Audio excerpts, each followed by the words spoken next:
Kumusta ang inyong araw kahapon, mga ka-forever? Sana nakatulong ang aming weather updates para na plano ninyo ang mga lakad ninyo, personal man yan o kasama ang inyong pamilya. Samahan niyo ulit kami ngayon as we guide you to plan your day based on our weather report and updates.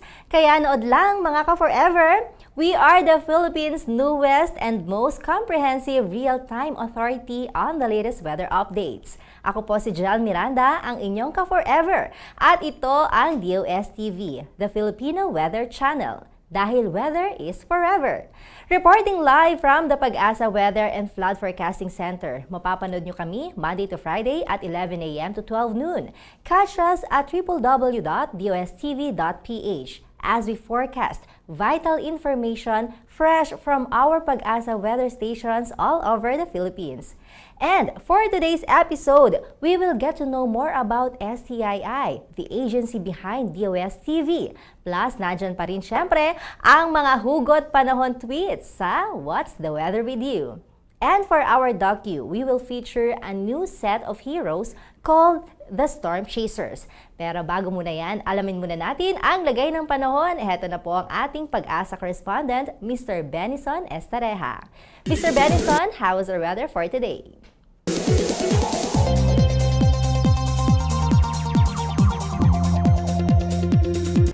Thank you, Miss Jel. Good morning sa iyo at good morning din sa mga viewers natin ng DOSTv. At para naman sa magiging lagay ng panahon natin ngayong araw ng Martes, iasahan pa rin natin ang epekto ng ridge or extension ng high pressure area sa silangang bahagi ng Luzon and Visayas. Wala po tayong direktang epekto ng southwest monsoon or habagat sa ngayon. So sa buong bansa po, asahan pa rin natin ang bahagyang maulap hanggang sa maulap na kalangitan sa umaga po yan. Then sa tanghali, magiging mainit pa rin at malinsangan sa ibang lugar.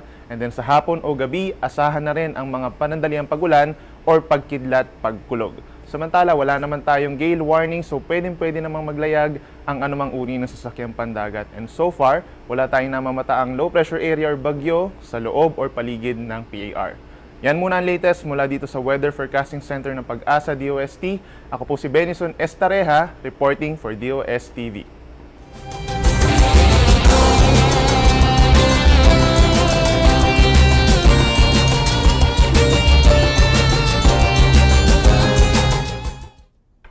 Palagi nating naririnig ang DOST sa mga radyo at TV. Pero alam ba natin ang mga nagawang projects ng department na ito?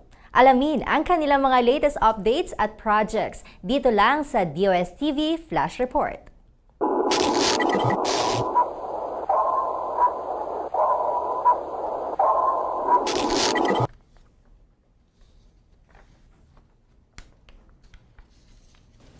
Ang Department of Science and Technology o DOST sa tulong ng Metals Industry Research and Development Center ay nakagawa ng posibleng solusyon sa pagbaha dahil sa basura sa pamamagitan ng Automatic Trash Rake o ATR facility, isang makinarya na magsisilbing tagahakot ng mga basura upang hindi maging sanhi ng pagbara sa mga kanal at estero.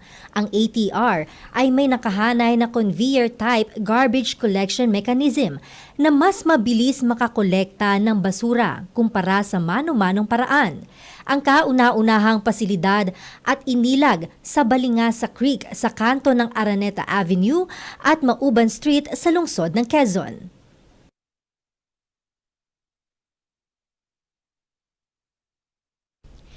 Kerobi Farms, established by Romeo Kimbungan in Ambyong, La Trinidad, Benguet, is one of the many beneficiaries of technological and financial assistance from the Department of Science and Technology through its Small Enterprise Technology Upgrading Program or SETUP. Kerobi Farms is recognized as one of the top producers of quality fresh and processed organic herbs, and one of its best sellers is tea and chia seeds drink. Kerobi Farms greatly improved its tea production process with the introduction of the automatic tea bag packing machine na may capability na mag-automatically tag at mag-seal ng mga tea bags. Maliban pa rito, it reduces food contamination kasi hindi na kailangang tao ang mag-pack ng mga tea bags. Dahil na rin sa tulong ng setup ng DOST, nag-increase ang annual production and gross sales ng Kerobi by 342 to 472%. It also expanded its market reach with 9 additional outlets from just 4 to 13, including Tagaytay and Quezon City. Ano nga ba ang plano ng DOST para sa bansa natin? What's their goal in the coming years? Kaya ba talaga nating maging isang science nation? Ating alamin sa susunod na video.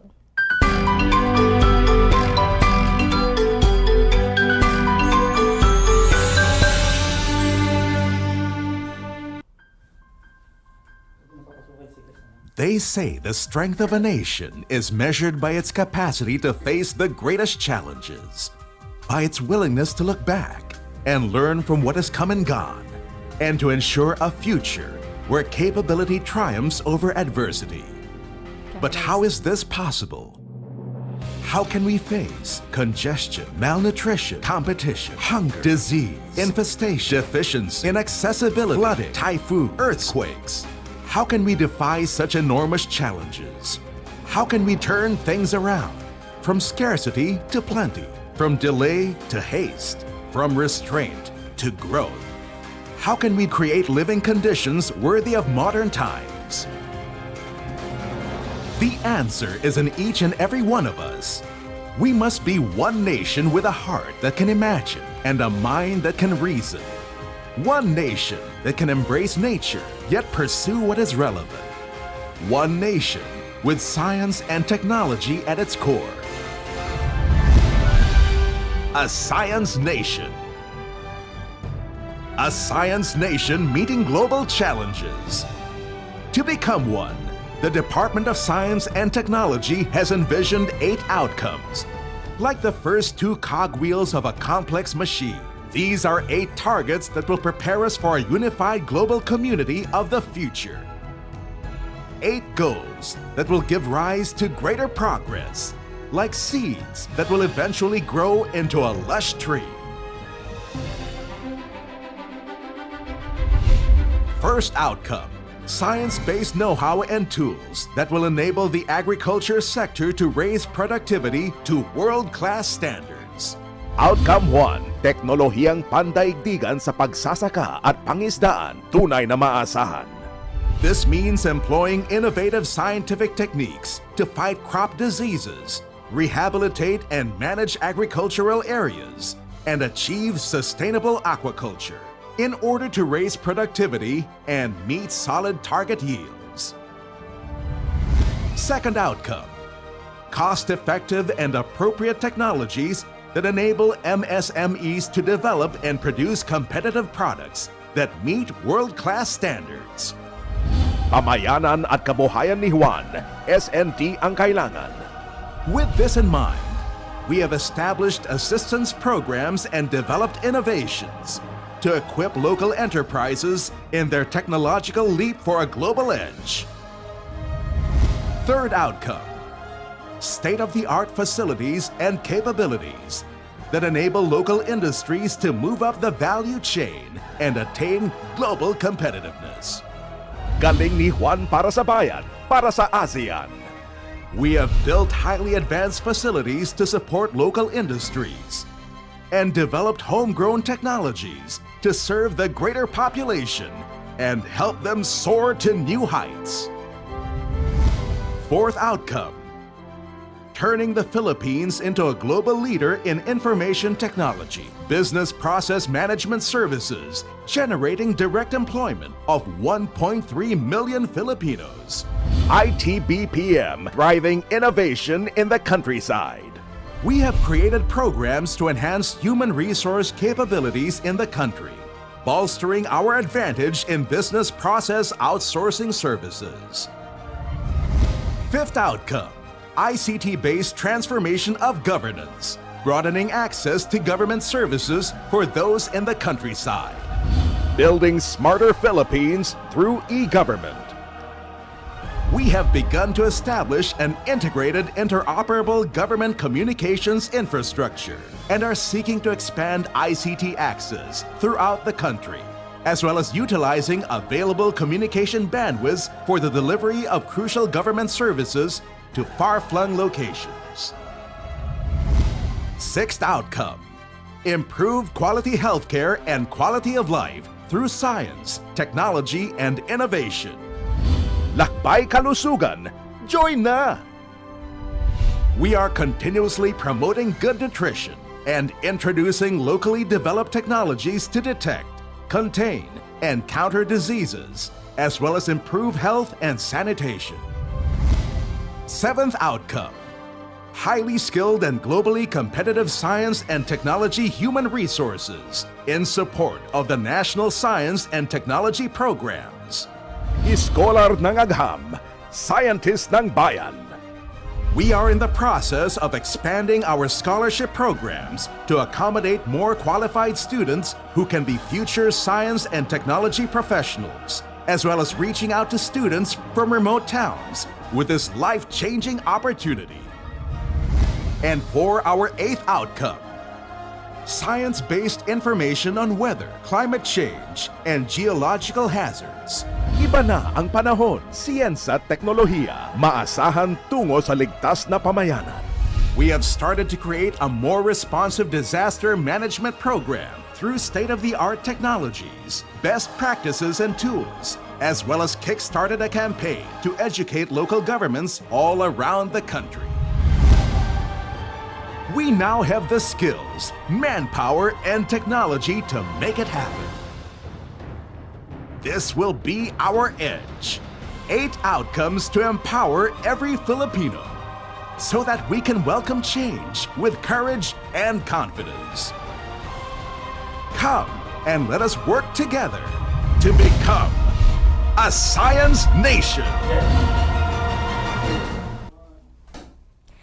Pangalawang broadcast pa lang namin, but we've been receiving positive feedbacks from you, mga ka-online, mga ka-forever. At sana, tuloy-tuloy pa ang inyong pagsuporta sa DOSTv. Dito pala nagpapasalamat na talaga kami. Ang DOSTv ay isa lamang sa mga proyekto na ginawa ng STII or Science and Technology Institute ng DOST. Pero ano nga ba ang STII? Ano pa ang kanilang ibang mga proyekto? And to discuss more about STII, we welcome again its head, of course, Director Richard Burgos. Good morning, sir. Good morning, Jel, at maraming salamat sa pag-host mo. Kahapon mukhang ang dami-daming nag-like sa atin in social media. Yes, oo nga. And then our friends in media also covered us widely. Nakakatuwa. Oo, ano very ha? overwhelming talaga, di ba? Oo. Kagaya sa inyo talaga ito, sabi nga, pinaghirapan ng lahat, nakita natin yung outcome, and then the positive feedbacks. How does it feel? Nakakatuwa po talaga. And then thinking that less than 3 months ago, Yes. this was just an idea. Ano ha? Ngayon, katotohanan Ito na na, siya. ito na siya realidad. talaga. Ano, ha? Tama. Kaya natutuwa talaga ako. I've seen everybody collaborate, putting their best effort, and sometimes, working beyond Yes. the normal working conditions just to get things up and running. Nakakatuwa po siya talaga. Ito, syempre, isa lang to sa mga project ng departamento na hawak ninyo, 'di ba? Kumbaga ng office, STII. Yes, pero isa lang ito. Ito talaga. Oh, yes, sir. Ang STII naman kasi ay isang ahensya ng Department of Science and Technology. Medyo matagal-tagal na rin ang kwento ng STII dahil sa in 1958, the year I was born. Okay. There was ang science concern ng government ay under ng National Science and Development Board. okay. National Science Development Board. And in 1982, pinalawak ito, ginawa siyang National Science and Technology Development Board. Ayan, Okay? ayan, pinanganak na ako niyan. Oo. And then in 1987, nagiging cabinet portfolio siya. Okay. Okay? And pinalawak yung kanyang component working on science promotion and education and information. Kaya in 1987, 39 years ago, nabuo yung Science and Technology Information Institute. Ang aming mandate really is, number one, mag-collect, right? To collect science and technology information at mag-create ng library. Okay, so isa So, yun yung initial plan isa for yan that. pinakamahalagang function Okay. and service na binibigay namin sa publiko. Ano ha? A library service in science and technology materials. Ngayon, the other function is really to disseminate. Alam mo ngayon ang informasyon, 80% of the world's information is lying idle in storage facilities, Yes. in PCs and all of that. Sayang 'yon, di ba? Kailangan talaga natin ipamahagi 'yon because thinking through this available information, people can probably look for new solutions to old problems. Mabilisan eh. Correct, Oo. di ba? So that is the other function that we have is to disseminate talaga the information. Okay?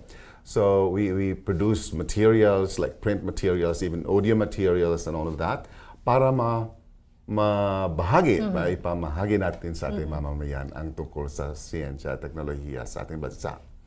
Now, the fourth mandate for STI is really training. So we should be providing training opportunities sa mga tao na nagtatrabaho sa gobyerno at sa labas ng gobyerno upang mas lalo nilang maintindihan at ma-appreciate yung science and technology. Okay. So yun, sir. Kasi, syempre, of course, ang DOST, merong iba't ibang offices, hindi ba? So, iba't iba nga, yung katulad ng mandates, iba't ibang function. Pero, on your part, ano talaga yung pinaka-main o parang pinakamalaking obligasyon ninyo when it comes to science and technology? So number one, I will repeat, yung mag-collect ng information Yes. about So, science yun and talaga, technology. particularly. Kailangan, pag may nagre-research tungkol sa science and technology in the Philippines, pwede kami ang una Pwede. nilang puntahan. Yan, Di ba? We should be the destination of choice when it comes to science and technology information. Okay? Pangalawa, kailangan din namin mag-disseminate ng information. So, pwede silang makipag-ugnay sa amin kung kailangan nilang malaman ng tungkol sa science and technology. Kaya naman, ngayon, meron kami isang programa, dinadala natin ang mga developments in the area of science and technology sa mga regions. Yun, oo. Right. In fact, the first part of June, we will be in Region 4A. So, in Batangas, in Laguna, and all that area. Para ihatid sa ating mga mamamayan, ano na talaga ang latest in terms of S&T Yes. developments and inputs ng DOST sa mga negosyante doon, etc. etc. Yung kasi, syempre, di ba sabi nga natin, accessible, sana yung mas madaling ma-access. Halimbawa, katulad yan, ang daming information from your office na paano nyo nare-reach out? Okay. Katulad nun. One thing, yung sinasabi niya, nagka-travel kayo from Yes, by region. from region Okay. to region. The other interesting thing is yung aming Star Books. Star Books, Okay. ang ginagawa namin dito, digitize na lahat ng aming collection. Okay? Kaya ngayon, pwede namin ipamahagi yung kopya ng aming collection sa mga paaralan and offices or livelihood centers na gustong magkaroon ng kopya nito. Starbook, what is it? It's a library? It's a library in a Okay. box. Okay? Oh, Digital library ganda. siya. Okay? So hindi mo kailangan ng 100,000 tama. volumes kagaya ng collection namin. Ang kailangan mo lang storage device, and access through a PC and other devices. So, ganun talaga. Sumasabay tayo sa teknolohiya. Yes, Kasi nung araw, sumasabay maalala tayo. ko nung batang, bibili ka na encyclopedia, ang haba, ilang set yun, di ba? Tapos Correct. babasahin mo, ang dami. Ngayon, lalo na nakakatuwa yung mga estudyante, because on their own they are promoting Yes, the Starbucks. In Bataan, merong school doon na dahil sa nagkaroon sila ng Starbucks, they went from rank number 7 to rank number 1 in the National Achievement Test. So nakakatuwa po yun. Okay. And like yung mga estudyante natin sa Lapu-Lapu on their own. Ang layo. Oo. On their own, they made a video about how to use Starbucks in Cebuano. So nakakatuwa. I mean, people really are engaged and contributing. Kasi itong content ng Starbucks, hindi lang naman yung collection namin. Pwede rin siyang dagdagan ng additional content from other collaborators in the system. So, as of the moment, gano'n na karami yung As of the na-distribute moment, natin? we have installed Starbucks in 877 sites across the country. Pero hindi tayo titigil doon dahil, alam mo, there are more than 50,000 Yes, schools in the oo, Philippines. So, 877, just barely scratching the surface. But it's a great way to start because right now, we are we are being known. Marami nang nagkukwento tungkol sa Starbucks at saka sa STII at itong programang ito. In fact, last year we received a presidential citation from the American Library Association Wow, for being that's an nice. innovative approach Yes. to sharing library resources. to Talaga the nakikilala public. pa ang Pilipinas, di ba? Pagdating sa Oo ganitong nga, mga kaya nakakatuwa itong innovation. proyektong Correct. ito. Oo. So since, ayan, katulad niyan, bagong administrasyon, pagka nabigyan ka ng pagkakataon, sir, paano mo, parang ang dating paano mo bebenta ba? Parang ganun? O paano, ano sasabihin mo sa bagong presidente? Since kahapon na-proclaim ng ating bagong president. Oo nga, diba? sana maimbitahan natin siya dito sa Yes, oo DOSTv. nga, no? diba? Oo. Mukhang madali na makausap si president. Oo nga. Sana mapapunta natin siya dito, ma-interview natin siya, at marinig natin sa kanya ang kanyang vision for science and technology. Sa ngayon, wala pa tayong secretary na na-designate for DOST. Sana bigyan niya rin ng halaga ang ginagawa natin sa science and technology. Dahil without science and technology, we will never become a progressive nation. Okay? Yes. Nakita niyo naman kanina yung report natin on the 8 outcomes. No? Ito yung mga pamamaraan, mga areas where we can really contribute to national development. Ayun, oo. At speaking of that, contribution, katulad ng mga na-feature na natin, meron iba't ibang project ang DOST, ang SCII, katulad ng garbage collector, something like that, no? Ano pa yung mga projects pa talaga ng DOST? Can you give us some... Marami tayong proyekto, and this program is going to be Yes. too short to enumerate all Okay. of them. Isa lang sa mga, I think ngayon ang pinaka-exciting technology that has come out of the DOST system ay yung irradiated carrageenan as a plant growth regulator. So yan, carrageenan, yan yung ating agar-agar o yung it's a seaweed, Okay. Na Agar-agar? agar-agar. Seaweed siya. Okay. Seaweed siya. Anyway, irradiated, meron kang process na may radiation application. Tapos gagawin siyang solution, so liquid form siya, at i-spray siya sa plants, halimbawa sa rice. So, by using that, and particular times in the development of the rice crop, ay magkakaroon ka ng about 40% increase in yield and less dependence on pesticides. Okay. Alright? So, Because ano pa rin yun? Ibig sabihin, na-maintain yung pagiging organic ng plant. oh yes, naman. Oo. Yes, oo. Okay, Kasi so you're not using other chemicals. yes. In fact, nag-lessen ang ating dependence on pesticides dahil nasi-strengthen yung kakayahan ng plant to fight halimbawa tungro, which is a common plant disease for rice, di ba? But 40% increase in yield, that's going to be a game changer, no ha? Yes, So sir. yan para sa akin isa sa mga very exciting developments coming from the Department of Science and Technology. Marami pang iba, kaya abangan natin yung mga developments na ito. Ang galing, ano? Oo. Ang dami, of course, with that projects, ang dami pang natutulungan ng mga mamamayan, specifically sa mga magsasaka, hindi ba? Oo nga. So, okay, from your offices, are you conducting training? Like what you said earlier, nagko-conducting kayo ng training. Pero katulad ngayon, June, pero may mga nakagraduate na, sir, di ba? Nag-hire din ba kayo ng mga fresh graduate? And then, di ba, syempre ngayon, alam mo, ang kabataan, sumasabay tayo sa teknolohiya. Ngayon ba, ang kailangan talaga natin, mga fresh-minded people din. Oo, kailangan natin mga tao na nakaalam na tungkol sa science at teknolohiya at meron silang karanasan, okay? Para tulungan nila tayong isulong ang ating agenda for science and technology. Alright, nakikita ko nga, kagaya ng mga tao with your background, civil engineer, Nako po. and now a broadcaster. Oo nga, medyo na iba tayo Wow, landas yun para sa akin ang impressive, no? Kasi once a scientist, you can be anything you want to be. Okay. So in STII, our people are mostly mga people who have credentials in library science and all of that, and communications backgrounds also. So, bakit natin kailangan ang communications background? Dahil ang communicators, bigyan mo yan ng isang topic, pwede niyang maintindihan yan, at siya yung magta-translate niyan into a language that the ordinary people can understand, di ba? Kaya mas kailangan din natin yung mga communicators, all right? In fact, coming up is a seminar that we want to conduct on social media strategies. Isa yan sa, para sa atin ngayon, kailangan na natin maintindihan talaga how to engage people using social media. Because yun na ang pamamaraan ng mga tao ngayon kung paano nila makuha yung mga information na kailangan nila sa araw-araw. And we need to be masters of that so that we can engage more people. Ayun. Right? At this point in time, kayo sir, di ba, since nakapwesto kayo sa SCII 6 months ago, parang, or 3 months? Or 3 months lang. 3 months pa lang, di ba?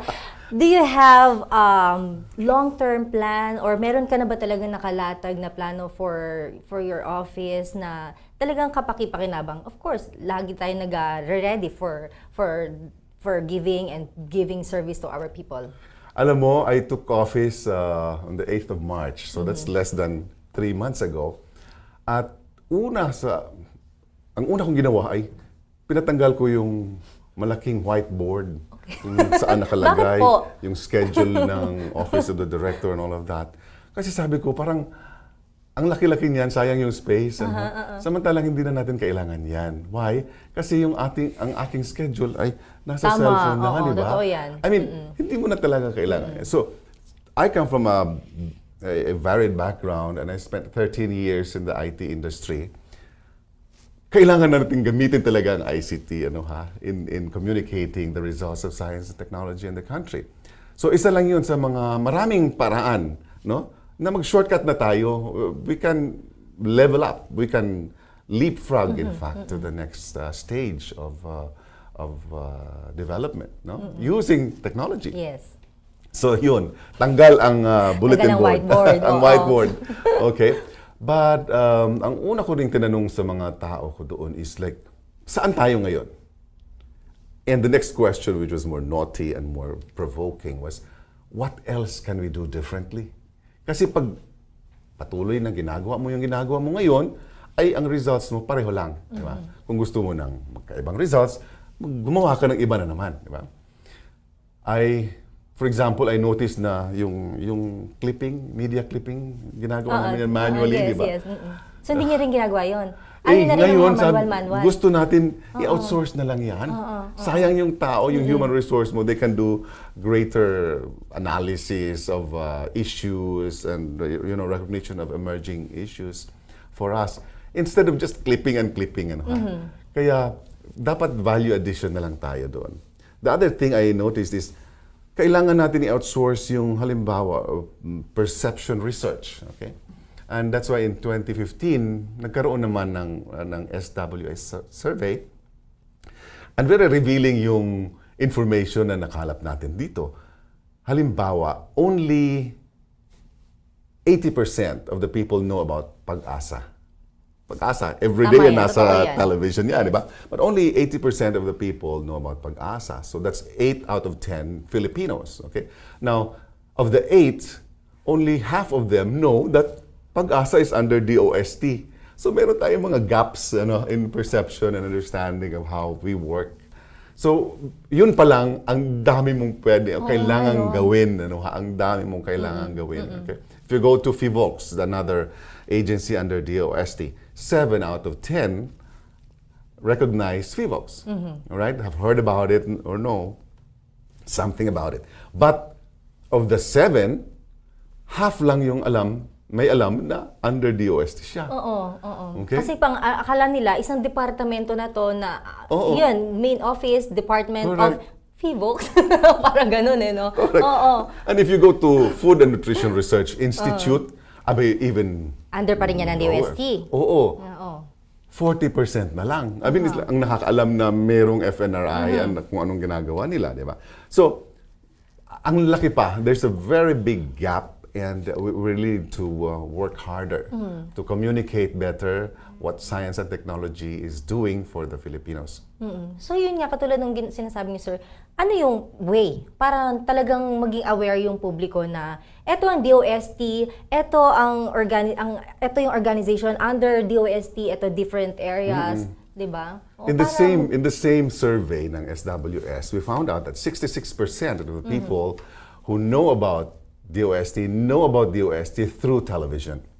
So television is the most powerful, I think, and about 20% lang yung radio, etc. 5% lang yung social media. But we're looking at social media as the next big thing for communicating science and technology. And kahit na 5% siya ngayon, yan ang pinaka-fastest growing di ba? Yes. Ang bilis ng impact at saka ng spread ng information through social media. Kaya kailangan natin pag-aralan, kailangan natin maintindihan, kailangan natin magiging mahusay sa paggamit ng social media para mas lalong maraming Pilipino ang ating ma-engage. Tama, right, in pero our dapat effort. maging matalino ka sa paggamit ng social media, 'di ba, sir? Well, sa bagay. Pero ngayon, isang click na lang yan Oo, 'di ba? Think before you click, sabi nga, 'di ba? Anyway, any further more messages do sa ating mga kababayan since this is our second episode from DOSTv. Ano pa yung mga plano natin for this? Ayan. Alright, sa lahat ng ating mga manonood, okay? So, inaanyayahan namin kayo na patuloy kayong sumuporta at makilahok sa broadcast natin through DOSTv. Pumunta lang kayo sa www.dostv.ph at malaman ninyo ano ang pinaka-latest na news and developments sa science and technology. At pwede rin kayo mag-feedback, provide feedback, help us understand what your needs are, and we will be there to help you out. So maraming salamat po sa inyo at tayo po ay partners sa gawaing ito. Thank you so much, Sir Richard Burgos. Ayan, salamat talaga. And ako talaga, really amazing. Nakikita namin leadership from you. It really amazing. It's Thank you, Jill. truly amazing talaga. Diba? Thank you so much, Jill. Okay, so And we are congratulations, of course. Thank you. Okay, so we are very blessed na lahat ng tao na sumuporta sa atin, hindi lang maganda kagaya mo, but also very knowledgeable. And hindi lang yun, engaged and supportive talaga, doing what they can, bending over backwards para lang mapatuloy natin itong programa. And of course, syempre lahat ginagawa dito, dapat ano yan kumbaga happy heart, sabi nga natin, di ba? Oo, para mas madali tayong maabot ng ating mga kaibigan sa pagbibigay natin ng mga balita at impormasyon na kailangan nilang malaman sa araw-araw. Thank you! Ayan mga kaibigan, muli nakasama natin ang Director ng DOST-STII, Director Richard Burgos.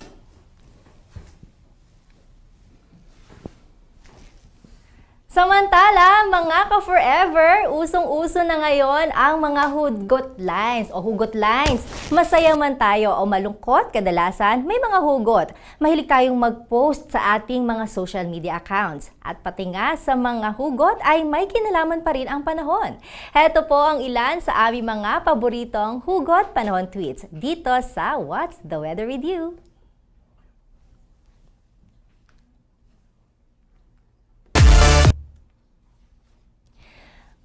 Mula kay Dane Salva, nakakairita yung ulan. Parang ikaw lang, pasulpot-sulpot. One day you're here, one day you're there, one day you care, o one day you care. You're so unfair. Ayan, di ba? Parang kabuti lang din, pasulpot-sulpot. Siyempre, di ba, sabi nga natin, hindi naman parang ang mood siguro ng partner niya medyo moody, parang ganyan siguro or whatever, baka may pinagdaraan ng kanyang partner. Pero Dane Salva, isipin mo na lang, hindi delubyo yan. May chance pa na bumalik, kaya be positive lang. Lahat ng negative vibes, kalimutan mo na, ma-stress ka lang, di ba? And then we have at Angie Barredo 11. Tanging hiling ko sa'yo na tuwing umuulan, maalala mo sanang may nagmamahal sa'yo. Ako. Naks. O, diba? Ang hugot. Siyempre, ayan, Angie Barredo. Ay, ano to very sweet siguro to si Angie Barredo. Gusto niya lang lagi iparamdam na may nagmamahal dun sa kanyang someone at siya yon. Angie Barredo, huwag kang mag-alala. Malay mo bukas, mapapansin ka rin niya at maaalala ka niya. Kaya kapit lang. Ayan mga ka-forever, di ba? Pati sa hugot may panahon din. Kaya naman, kung may mga hugot, panahon pa kayo dyan, just tweet us at #What'sTheWeatherWithYou. Tweet us at DOSTVPH. Malay ninyo, next time naman ay mga tweet ninyo ang i-feature namin dito. Samantala, nag-declare na ang pag-asa ng pagdating ng rainy season. Hudyat nito ay ang pagdating ng ulan at mga bagyo. Hindi natin maipagkakaila na sa pagdating ng mga sakuna na ito, may kakabit itong mga panganib na sinusuong ng grupo na tinatawag na storm chasers. Sila ay ang grupong binuo ng pag-asa na literally chases the eye of the storm at handang magbuwis ng buhay, makakuha lang at makapagbigay ng tamang impormasyon at data tungkol sa mga bagyong naglandfall sa bansa. Mga kaibigan, tunghayan po natin ang buhay ng mga storm chasers.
Yung pinaka-memorable kong experience, yung kay Yolanda.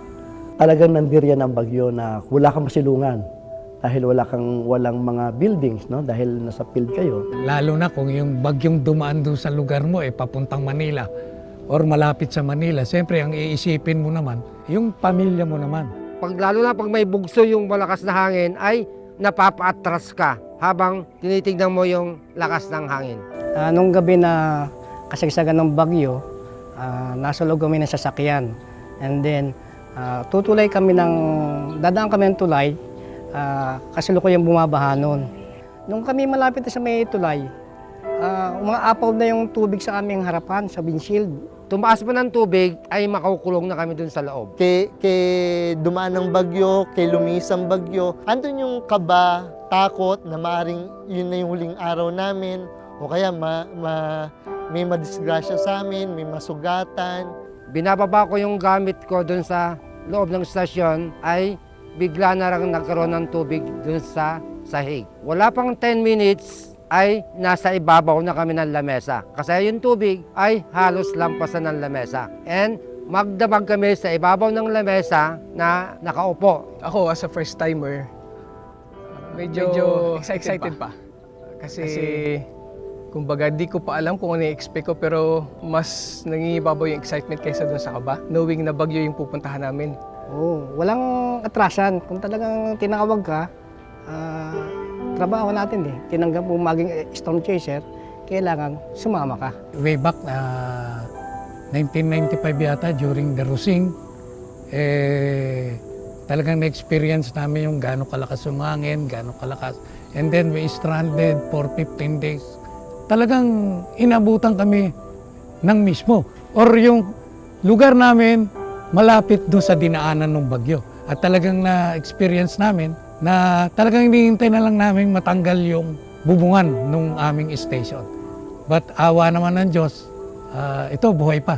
A day after na maglandfall si Hayan or si Yolanda dun sa Tacloban, dumating kami dun sa area. So madaling araw, so di ko alam kung ano yung nasa paligid ko. Nung lumiwanag na, dun ko palang nakita kung gaano kalaki yung naging damage ni Yolanda dun sa lugar.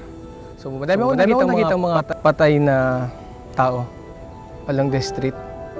And di ko na rin kaya yung amoy dun sa lugar.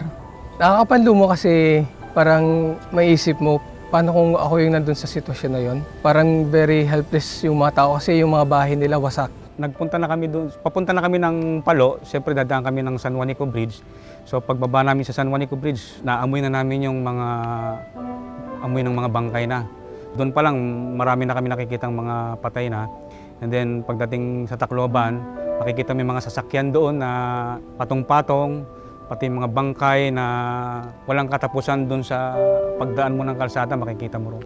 Papunta kami ng Palo, pagdating namin mismo doon sa Palo, dahil doon kami magbe-base, kahit yung opisina ng Palo, DOST, makikita mo talagang mga bakod, yung mga bubong, yung mga basag ng mga salamin.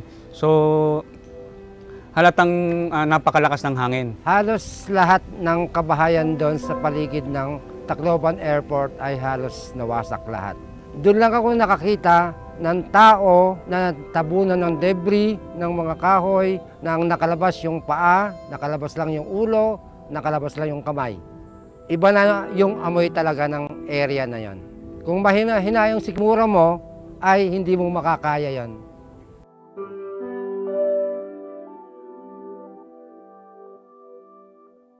Ang Storm Chaser team ay nagsimula almost 35 years ago. At ito ay originally ang kanyang pangalan ay STRIDE team, which is an acronym for Storm Tropical Cyclone Reconnaissance Damage Evaluation Team. Pero itong huli na ng 80s ay rename namin siya na Storm Chaser team. Kagaya nga nung nasabi ko, yung una kasi, para bang hinahanap mo lang ano yung magiging epekto ng signal number 1. Ano yung magiging epekto ng signal number 2. Na every time kung ano yung mga dadaan na bagyo. Yun lang yung unang purpose lang nila. But ito na, nung binago na namin, kami na mismo pumupunta dun sa lugar na maaring or tatamaan itong bagyo.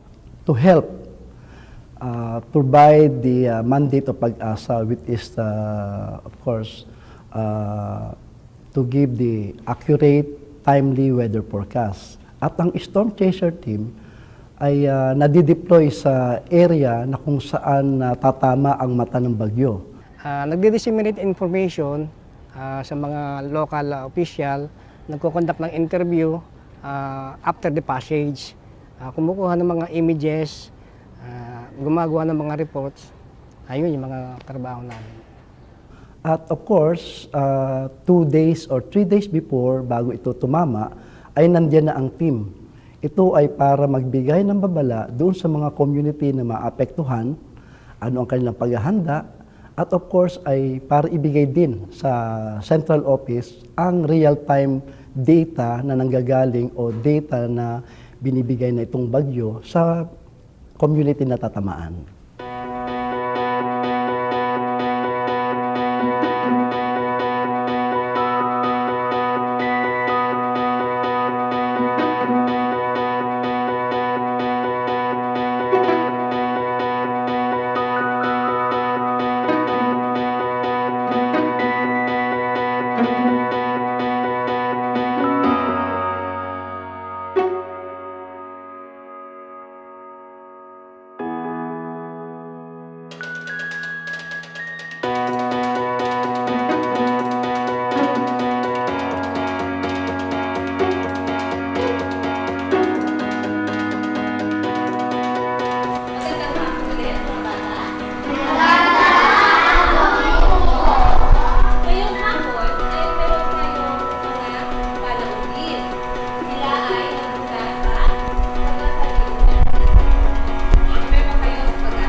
Okay, so ngayon, aalamin natin. Marami silang mga i-share sa atin. Makinig na maigi mga bata. Magandang tanghali. Kami po yung tinatawag na Storm Chasers. Nabilibin na ba yung Storm Chasers? Kami yung humahabol. Pag sinabing chasers, humahabol. Kami yung pinagdadala ng pag-asa. So ang pag-asa yung tungkol sa bagyo. Nadinig niyo na po ba? Bagyo, at saka sa mga pag-ulan-ulan, mga El Nino. So kami, pumupunta kami doon sa isang lugar kung saan dadaan yung bagyo. So 2 araw bago yung bagyo o 3 araw bago dumating yung bagyo, nandun kami sa lugar. Kami ay tumutulong sa mga weather forecaster natin. So yung mga forecaster, nadidinig niyo rin forecaster. So sila yung nagbibigay ng kalagayan ng mga panahon. So kung ganong kalakas yung ulan na darating, kung ganong kalakas yung hangin. So kami, pupunta kami sa isang lugar, may mga dala kami mga instrumento. So ipapaliwanag namin sa inyo sandali yung mga ginagamit naming instrumento. No? Ito yung sa wind sensor. So siya yung nagsusukat ng hangin, kung gano'ng kalakas yung hangin. Di ba ang bagyo may malakas na hangin? So ito, sinusukat niya kung gano'ng kalakas yung hangin. Meron din kaming handheld na anemometer. Panukat rin ito sa kung gano'ng kalakas yung hangin, yung pagbugso nito. Bali yung handheld anemometer, maliit na instrumento siya na merong sa loob na umiikot para mai-measure yung hangin. Ito yung tinataas namin para pagbugso ng hangin, makikita ka agad kung gaano kalakas yung bugso ng hangin na dumadaan. Nung araw, medyo simple lang yung mga ano namin with the handheld anemometer para pagdating mo doon sa isang lugar, makikita mo lang kung gaano kalakas yung hangin. Kumukuha ako ng actual measurement ng wind speed. Gabi, blackout eh. So pag daw mo ganyan, nadadala ka ng hangin eh. Talagang tapos nagliliparan yung mga lumabas ako. Pilit akong kumukuha ng wind speed. Tapos bumalik na ako kasi napakalakas ng bagyo. Today, meron na yung mga bagong equipment plus especially meron yung una kagaya nitong nasa likodan natin is what we call the radiosonde or the upper air observation. Ito yung meron siyang balloon with the transmitter, tapos pag-release mo ng balloon, tinatrack siya nitong equipment na to. Hanggang sa, yun naman para malaman mo kung ano yung temperature, wind speed, and wind direction from the ground up to the upper levels. Yung para makita mo stability ng ating atmosphere during kung may papalapit at may bagyo na mismo. Meron kaming rangefinder. Malalaman mo yung kasi pag may in-interview ka doon na isang tao, may tinuro sa iyo yung ganong kataas yung height ng tubig. So yung rangefinder na yun is malalaman mo kung anong level o anong elevation base doon sa normal na taas ng dagat. Bibigyan din daw kami ng mga communication gadget na talagang kahit baksak yung mga cell site, siguro lalagyan din kami ng mga radyo na SSB, single sideband, or yung inihingi namin na sat phone. Kaya yun na nga lang, dapat kinakabahan na yung aming mga asawa, please nakikipag-coordinate sila dito sa amin sa opisina para malaman din nila kung ano talaga yung sitwasyon namin.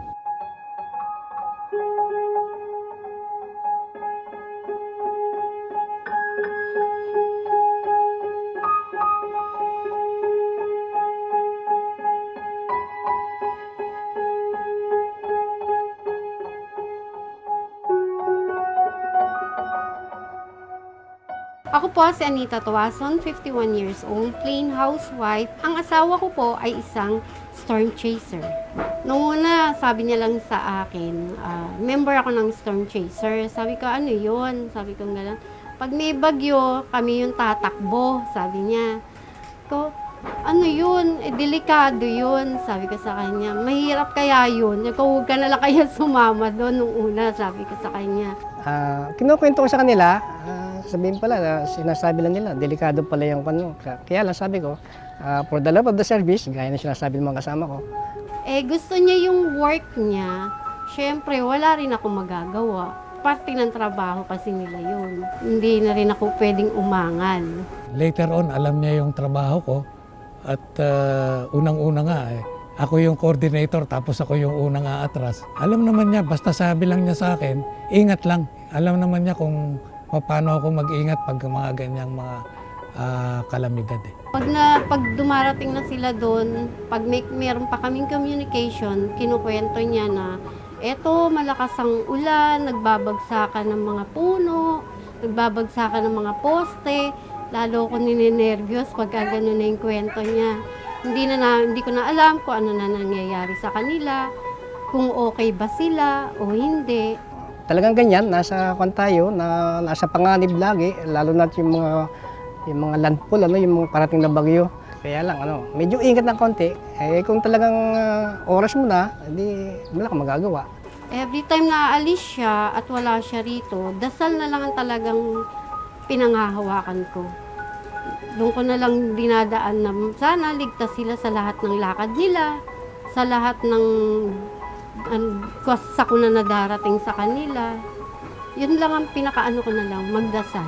Ang may share ko na lang sa kanila, tanggapin nila ng bukal sa loob nila yung trabaho na gusto naman ng mga asawa nila. Dasal ang pinakakailangan nila sa ganung trabaho. At saka yung tiwala nyo na lang na kaya nilang gampanan lahat ng trabaho nila. Nung pong pinaka-experience na naano ko sa kanya nung Yolanda, na nagpunta sila doon, tumakbo sila, na halos hindi ko sila makontak ng ilang araw. Hindi ko alam kung okay sila kasi tatawid ng dagat. Mahirap. Ang hirap sa loob. Yun yung hindi nila alam ng mamamayan kung gaano kahirap ang trabaho ng storm chaser. Ang hirap po talaga. Ang storm chaser siya pumupunta sa isang lugar para magbigay babala. Maaaring magka-brownout, maaaring magbaha, maaaring lumakas ang hangin, maaaring masira yung mga pader.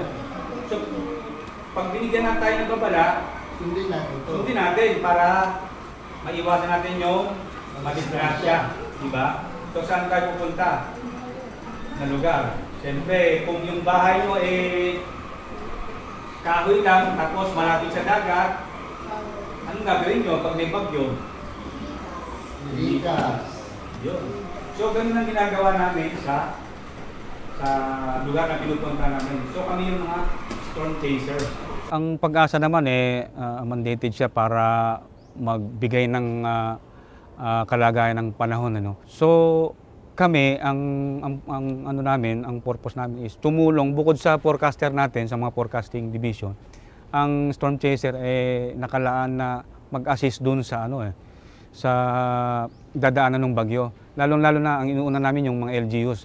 Kasi mas sila yung nakakaalam dun sa area nila kung ano yung dapat nilang unahin. Lalo na yung affected na dadaanan ng bagyo. Nagbibigay kami ng impormasyon lalo sa forecaster kasi importante sa kanila yung ma-warningan yung mga tao. So, yun, malaking bahagi din kami sa pagbibigay kaalaman doon tungkol sa bagyo. Alam mo, ang isang protocol namin kasi, pagdating mo sa isang lugar, you will coordinate with the local official. And then, yung local official na yun, mag-uumpisa siyang mag-convene yung kanilang disaster group. Siyempre, medyo proud ka kasi ikaw ang sikat during the time. Sasabihin mo sa kanila, itong bagyong ito, maaring dadaanan kayo, gantong araw, gantong oras. Masirain yung mga bahay na kailangan maghanda kayo palagi ng mga extra food, mga emergency kit, at kailangan wag babaliwalain yung mga sinasabi naming mga babala. Sa kanila naman, ang may tutulong lang naman nila, nakikita namin na masaya kami na para bang sumusunod sila. Kung first time ka, ay mag-ingat. Tibayan niya yung loob niya. Maging matatag, tsaka dapat marami siyang opsyon. Kasi marami kang may experience dyan na hindi mo pa na-experience. Tsaka kailangan siyempre, yung loob dapat niya, go kung go. At laging magdasal. At yung safety first ang kailangan talagang unahin. At kumbaga parang body-body system na wag lalayo doon sa mga kasamahan. Baka mamaya biglang may bumaksak na puno sa harapan mo. Yun ang nakakaba doon sa mga dadaanan. Kami ang humahabol sa mga bagyo para maprotektahan namin kayo. Kami ang nagbibigay ng impormasyon na real-time upang masave hindi lamang buhay, kundi ang livelihood ng isang probinsya. It's just a simple team, but yung kanyang resulta o kanyang contribution ay napakalaki. These people are silent worker, working for our mandate, objective to save lives and property through timely and accurate weather forecasts.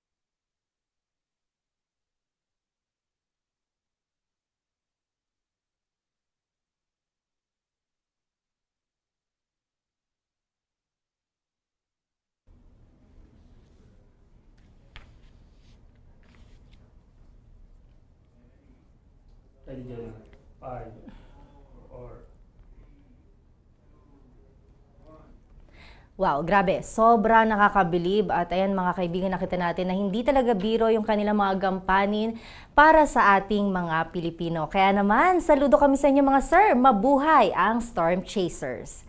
And there you have it mga ka-forever. That's it for our episode for today. Maraming salamat po sa inyong panonood. At bukas, samahan ninyo ulit kami mula 11 a.m. hanggang 12 noon.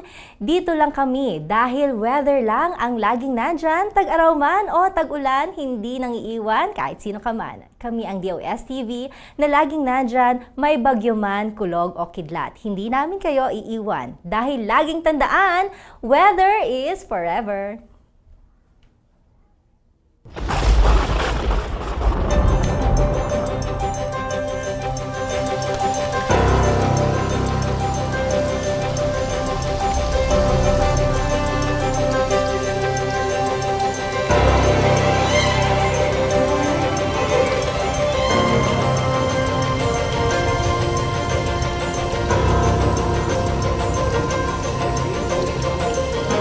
Ano daw?